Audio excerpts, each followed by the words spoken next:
Endiki mavzu vatandaş. Mavzudun birinci islah. 2023 yıl 5. ayının 30. günü. 31. günü. Tamam ya? Ha. 31. gün bugün. Haftaya Perşembe vatandaşım. Mavzumun haftaki çarşembe. Qarab turma. Andan çıkıdı hata degan. Amerika Jungo harbiy aeroplanning Janubiy dengiz ig'vogarchilik qilganligini e'lon qildi. Beijing javob qaytardi. Mavzuli xabar 5. ayning 30. kun Tayvan markaziy agentligida e'lon qilindi. Xabar mundaq boshlandi. Amerika Jungoning bir dona harbiy aeroplanining Janubiy dengiz xalqaro havo tavallikida Amerikaning harbiy aeroplaniga zarar bo'lmagan ig'vogarchilik harakati bilan o'zini ko'rsatdi. Jungo matbuot yer shari vaqt gazeti 5. ayning 31. kuni mundaq ko'rsatdi. Bu Amerika tarafının Shangri-La diyalogu başlanıştan burun planlanan hareketi. Amerika bu yığında bu materyal asasında Jungo'nu ayıplamakçı buluyordu. Reuters ve Amerika Sımlıq Televiziyası CNN haber kılıp mundaq ko'rsatdi. Amerika armiyası indi Tinch okean qo'mondonlik ordu 30. kuni bayonot e'lon qilib mundaq dedi.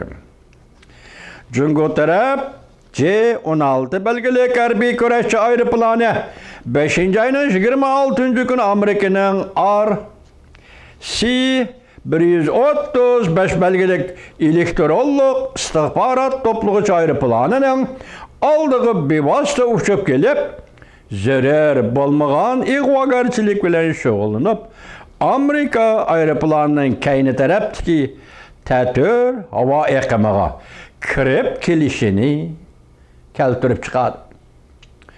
Ol Kutsa gazeti 30. günü xabar qilib mundaq ko'rsatdi. 5 burjaklik bina 5. ayının 29. günü Amerikaning Davlat Mudofaa Ministri Austin Shangri-La yig'inida Jungoning Davlat Mudofaa Ministri Li Shangfu bilan ko'rishish taklifini o'ttirib qo'yganda Jungo tarafning rad qilishiga uchirdi deb ko'rsatdi. Ko'rib olg'ili bo'ladiki, ikki taraf o'rtasidagi sinab beqish xarakterlik munosabatni yaxshilash urinishlari demak, endi belgilik kechiringlar, cheklik urinish bo'lib qoldi.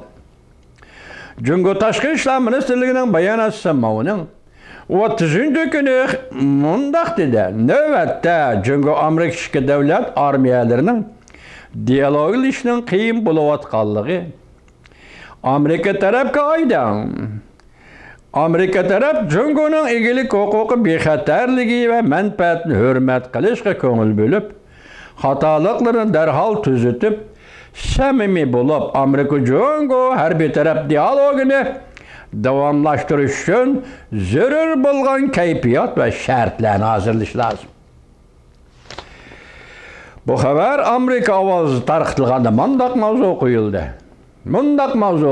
Mundaq deb yerlik shiva bilan so'zlab o'tib kechiringlar vatandoshlar.